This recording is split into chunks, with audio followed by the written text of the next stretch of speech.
हाय, आज मैं आपको एक जापानी कॉमेडी फैंटेसी फिल्म सिंबल समझाने जा रहा हूँ। फिल्म की शुरुआत में एक जापानी आदमी एक रहस्यमय सफेद कमरे में जागता है, जिसे यह याद नहीं होता कि वह वहां कैसे पहुंचा। यह एक बड़ा कमरा पूरी तरह से खाली है, जिसमें न तो कोई दरवाजा है और न ही कोई खिड़की। अजीब बात यह है कि वहां कोई छत भी नहीं है, बस ऊपर से आती हुई एक अनंत रोशनी है। और इस पूरे माहौल से उलझन में वह आदमी धीरे धीरे उठता है और जगह का निरीक्षण करने लगता है। जैसे ही वह दीवार के पास जाता है, उसे एक अजीब सी चीज बाहर की ओर निकली हुई दिखाई देती है। वह आदमी उसे कुछ देर रगड़ता है और फिर उसकी नोक को दबाता है, जिससे अचानक हजारों छोटे छोटे फरिश्ते दीवारों से बाहर आने लगते हैं। वे कुछ सेकंड के लिए पागलों की तरह हंसते हैं और जिस तरह से छोटे छोटे फरिश्ते आए थे उसी तरह गायब भी हो जाते हैं। हालांकि उन फरिश्तों ने उस आदमी के लिए एक तोहफा छोड़ जाते हैं, जो है उनकी चोंचें। अब इन चोंचों में से हजारों की संख्या में दीवारों से बाहर निकली हुई है। जो कुछ वह देखता है उससे हैरान होकर आदमी जोर जोर से चिल्लाने लगता है। वह मदद की भी गुहार लगाता है, लेकिन जैसा कि उम्मीद थी, कोई जवाब नहीं आता। जब वह अपने छोटे से गुस्से का इजहार कर लेता है तो वह बटन को बिना सोचे समझे दबाने लगता है। उसको हैरानी की बात यह होती है कि हर बटन दबाने पर एक अनोखी लेकिन बेतरतीब चीज निकलती है, जो एक छोटे टूथब्रश से लेकर एक बड़े बोनसाई पौधे तक हो सकती है। आदमी यह भी जान जाता है कि अगर वह एक ही बटन को बार बार दबाता है तो वही चीज बार बार निकलेगी। कई घंटे बीत जाते हैं और कमरा सैकड़ों बेतरतीब चीजों से भर जाता है। खास तौर पर आदमी ने एक गुलाबी गेंद को अपनी पसंदीदा बना लिया है और जब वह इसके साथ खेल रहा होता है तो गलती से एक बटन दबा देता है, जिससे कुछ सुशी निकलती है। इससे आदमी खुश हो जाता है, लेकिन उसे यह जानकर निराशा होती है कि वहां सोया सॉस नहीं है। वह कुछ बेतरतीब बटन दबाता है, लेकिन हर बार उसे सिर्फ और सिर्फ सुशी ही मिलती है। तंग आकर वह सुशी को वैसे ही खाने लगता है। हालांकि जैसे ही वह सुशी खा लेता है, अचानक एक बोतल सोया सॉस निकल आती है, जिससे वह गुस्से से भर जाता है। बाद में उसे 3D चश्मे की एक जोड़ी मिलती है और जब वह उसे पहनता है तो उसे एक नन्हा फरिश्ता दिखाई देता है, जो उसकी चोंच की तरफ इशारा कर रहा होता है। यह देखकर आदमी उत्साहित हो जाता है, क्योंकि उसे लगता है कि उसने बाहर निकलने का रास्ता ढूंढ लिया है। दुर्भाग्यवश जब वह उस बटन को दबाता है तो ऊपर से एक विशालकाय पिछवाड़ा प्रकट होता है और उस पर गैस छोड़ता है, जिससे वह बेहोश हो जाता है। कई घंटे बाद हम देखते हैं कि आदमी एक विशेष मंगा पढ़ रहा है। पता चलता है कि वह पहले ही 5 वॉल्यूम खत्म कर चुका है, लेकिन जब वह बटन दबाता है और 6ठी वॉल्यूम मांगता है तो उसकी जगह 7वीं वॉल्यूम निकल कर आती है। गुस्से में वह बेतरतीब बटन दबाने लगता है, जिससे 8वीं, 9वीं और 10वीं वॉल्यूम निकलती है। हालांकि इनमें से एक बटन अप्रत्याशित रूप से उसके पीछे एक रहस्यमयी दरवाजा खोल देता है। आदमी बेहद खुश हो जाता है कि उसने आखिरकार इस कमरे से बाहर निकलने का रास्ता खोज लिया है, लेकिन अपनी खुशी में वह भूल जाता है कि उसने कौन सा बटन दबाया था। इसलिए वह फिर से बेतरतीब बटन दबाता है, जिसमें से एक बटन से एक अफ्रीकी आदिवासी दौड़ते हुए कमरे में आ जाता है, जबकि दूसरा बटन दबाने से उसके सिर पर पानी गिरने लगता है। आखिरकार कई असफल प्रयासों के बाद वह आदमी उस बटन को ढूंढ लेता है जो दरवाजा खोलता है। वह भागने की कोशिश करता है, लेकिन समय पर अंदर नहीं जा पाता, क्योंकि दरवाजा केवल कुछ ही सेकंड के लिए खुलता है। तभी उसे एहसास होता है कि बटन की नोक उसके बचने में महत्वपूर्ण है। जैसे ही वह उठती है, दरवाजा बंद हो जाता है, इसलिए उसे इसे दबाए रखने का कोई तरीका खोजना होगा। इसके बाद वह आदमी कई तरीकों से इसे हासिल करने की कोशिश करता है। सबसे पहले वह अपने पैर से बटन दबाता है और दौड़ने की स्थिति में बैठ जाता है, ताकि उसे पहले से ही शुरुआत मिल सके। हालांकि यह अभी भी समय पर दरवाजे तक पहुंचने के लिए पर्याप्त नहीं है। फिर वह एक गाड़ी का इस्तेमाल करता है ताकि खुद को दरवाजे की ओर धकेल सके, लेकिन यह योजना भी उतनी ही खराब साबित होती है। वह विभिन्न वस्तुओं जैसे मच्छर मारने वाले रैकेट, रस्सियां और यहाँ तक कि पंखों का भी उपयोग करने की कोशिश करता है, लेकिन इनमें से कोई भी परिणाम नहीं देता। आखिरकार उसे एक विचार आता है कि कमरे की सबसे बड़ी वस्तु, एक फूलदान, बटन के ऊपर रख दे। वह किसी तरह उसे वहां खींच कर ले जाता है और परिणाम का इंतजार करता है, लेकिन उसकी निराशा के लिए नुकीली नोक फिर से बहुत मजबूत साबित होती है। भारी वजन के बावजूद वह लगातार ऊपर उठती रहती है। हार मानने को तैयार न होते हुए वह आदमी एक और योजना बनाता है। वह फैसला करता है कि फूलदान को पानी से भर देगा ताकि वह और भारी हो जाए। हालांकि जब भी वह पानी का बटन दबाता है, पानी फूलदान में जाने के बजाय उस पर ही गिरता है। इसलिए वह फूलदान को पानी की बजाय सुशी से भरने का तरीका अपनाता है। करीब 1 घंटे बाद आखिरकार फूलदान भर जाता है, लेकिन यह इतना भारी हो गया है कि आदमी उसे हिला भी नहीं पाता। फूलदान की गर्दन भी बहुत संकरी है, इसीलिए हाथ से सुशी निकालना नामुमकिन है। इसलिए आदमी के पास कोई विकल्प नहीं बचता और उसे चॉपस्टिक्स का इस्तेमाल करके एक एक कर सुशी निकालनी पड़ती है।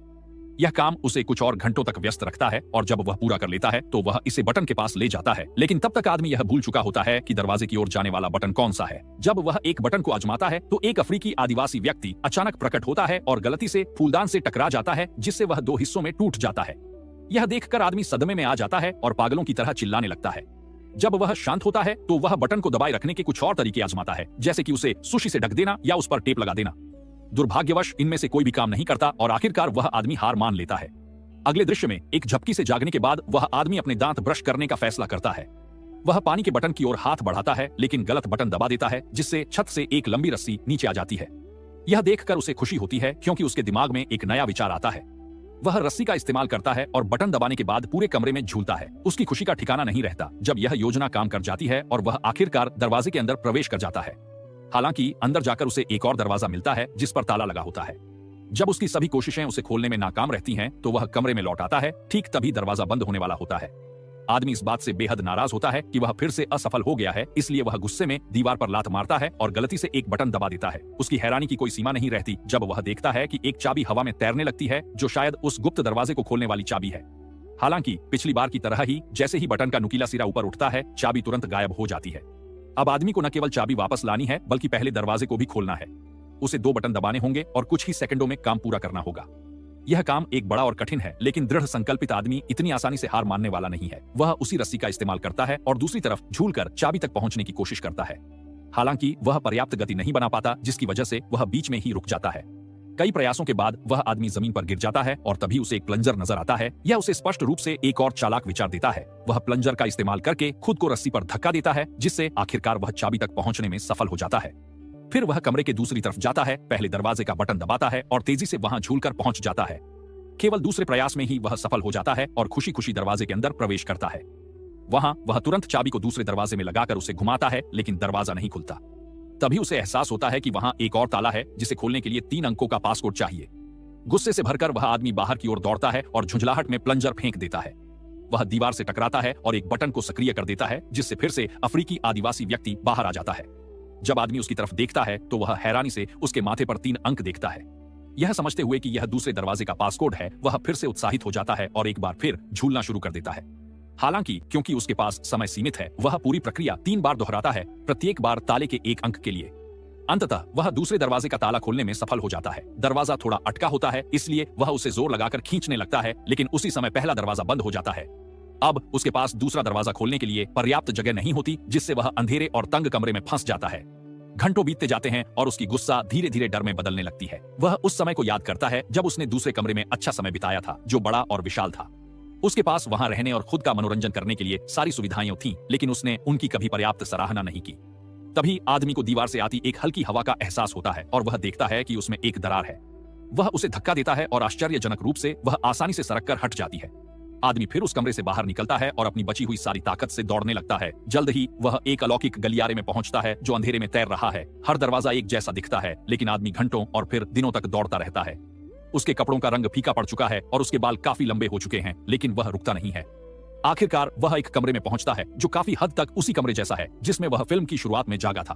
फर्क बस इतना है कि यह कमरा अंधेरा है और इसमें शिशुओं की जगह बड़े फरिश्ते हैं। जल्द ही उसके पीछे का दरवाजा बंद हो जाता है और फरिश्ते भी दीवारों में गायब हो जाते हैं। पीछे सिर्फ उनके बटन रह जाते हैं। इसके बाद हमें मेक्सिको के एक ग्रामीण गांव में ले जाया जाता है, जहां एक बच्चा एंटोनियो अपने परिवार के साथ रहता है। उसके पिता एस्कारगॉट मैन, जो पेशे से एक लुचाडोर रेसलर हैं, उस रात होने वाली अपनी बड़ी लड़ाई की तैयारी कर रहे हैं। यह पता चलता है कि कई लोगों ने उन पर दांव लगाए हैं और इसी वजह से वह थोड़े चिंतित हैं। हालांकि छोटा एंटोनियो पूरी तरह आश्वस्त है कि उसके पिता जीतेंगे और उनके परिवार को गर्व दिलाएंगे। बाद में एस्कारगॉट मैन अपना सामान पैक करते हैं और मुकाबले के स्थान की ओर निकल पड़ते हैं। वहां वह अपनी लड़ाई की पोशाक पहनते हैं और प्रार्थना शुरू करते हैं। जल्द ही सैकड़ों लोग उस एरिना में इकट्ठा होने लगते हैं ताकि इस धमाकेदार मुकाबले को देख सके। एस्कारगॉट मैन का परिवार भी पहुंचता है और उत्साहित होकर स्टैंड्स से उनका हौसला बढ़ाता है। इसके बाद उद्घोषक प्रतिभागियों के नाम पुकारता है, जिससे पता चलता है कि यह एक टैग टीम मैच होने वाला है। एस्कारगॉट मैन को एक नए पहलवान के साथ जोड़ा जाता है, जबकि उनके विरोधी खतरनाक अनुभवी पहलवान हैं जिन्होंने आज तक कभी कोई मुकाबला नहीं हारा है। अगले दृश्य में मुकाबला आखिरकार शुरू होता है और जैसा कि उम्मीद थी, खतरनाक अनुभवी पहलवानों ने शुरुआत से ही बढ़त हासिल कर ली। वे एस्कारगॉट मैन के साथी को पहले ही पल से सजा देने लगते हैं, उसे हर तरह के लॉक और दांव पेंच में फंसाते हैं। वे तो उस बेचारे आदमी पर दोहरे हमले करने लगते हैं, रेफरी की मिन्नतों को पूरी तरह नजरअंदाज करते हुए। फिर वे एस्कारगॉट मैन की ओर ध्यान देते हैं और उसे जोरदार घूंसे मारने लगते हैं। हालांकि जब वे उसे स्टील की कुर्सी से सिर पर मारकर खत्म करने ही वाले होते हैं, तभी उस रहस्यमय कमरे में बैठे जापानी व्यक्ति ने एक बटन दबाया, जिससे चमत्कारिक रूप से एस्कारगॉट मैन का सिर जिराफ की तरह लंबा हो जाता है। अपने लंबे सिर का इस्तेमाल करते हुए एस्कारगॉट मैन आसानी से दोनों विरोधियों को नीचे गिरा देता है और मैच जीत लेता है, जिससे दर्शक दीवानगी में आ जाते हैं। इसी दौरान रहस्यमय कमरे में बैठे व्यक्ति को कोई बदलाव नजर नहीं आता, इसलिए वह बेतरतीब ढंग से बटन दबाने लगता है। इसका परिणाम यह होता है कि एस्कारगॉट मैन मेक्सिको में पागल हो जाता है। वह अपने ही साथी रेफरी एंटोनियो और यहां तक कि मैच की घंटी को भी बाहर कर देता है। दूसरी ओर जापानी व्यक्ति अलग अलग बटन दबाता रहता है। कमरे में इसका कोई असर नहीं होता, लेकिन पूरी दुनिया में बड़े बदलाव होने लगते हैं। लॉस एंजलिस में एक रॉक बैंड के कॉन्सर्ट के दौरान अचानक मुख्य गायक अपने मुंह से आग फेंकने लगता है। रूस में एक जादूगर अपनी सहायक को गायब करने में असफल हो जाता है, जिससे हजारों लोग निराश हो जाते हैं। चीन में एक आदमी जिसके पास कई कुत्ते हैं अचानक उन पर भौंकने लगता है। इतने सबके बावजूद वह व्यक्ति कोई बदलाव नहीं देखता, इसलिए वह हार मान लेता है। हालांकि जब वह छत की ओर देखता है तो उसे कई फरिश्ते उड़ते हुए नजर आते हैं। यह उसे एक आखिरी विचार देता है। बटन दबाने के बजाय वह उनका इस्तेमाल दीवार पर चढ़ने के लिए करता है। धीरे धीरे लेकिन स्थिरता से वह कमरे के अंत में रोशनी की ओर बढ़ता है और हर बार जब वह एक बटन पर हाथ लगाता है तो दुनिया में कुछ रोचक और अद्वितीय होता है। इनमें बहुत छोटे चीजों से लेकर जैसे आसमान में आतिशबाजी, कुछ बच्चे कराटे का अभ्यास करते हुए, एक जानवर अपने शिकार को खाते हुए से लेकर बहुत गंभीर और बड़े उपलब्धियों जैसे बर्लिन की दीवार का गिरना, अपोलो 11 का प्रक्षेपण, अमेरिका का पहला काले राष्ट्रपति और इसी तरह के अन्य घटनाएं शामिल हैं। इस बिंदु पर उस आदमी की दाढ़ी और बाल बहुत लंबे हो चुके हैं। अब उसे बटनों को पकड़ने की भी जरूरत नहीं होती और वह फरिश्तों की तरह उड़ सकता है। जल्द ही वह लाखों पंखों से घिर जाता है और उसके चारों ओर एक चमकती हुई रोशनी फैल जाती है। अगले ही पल वह खुद को एक अलग कमरे में पाता है जिसमें सभी महाद्वीपों का नक्शा है।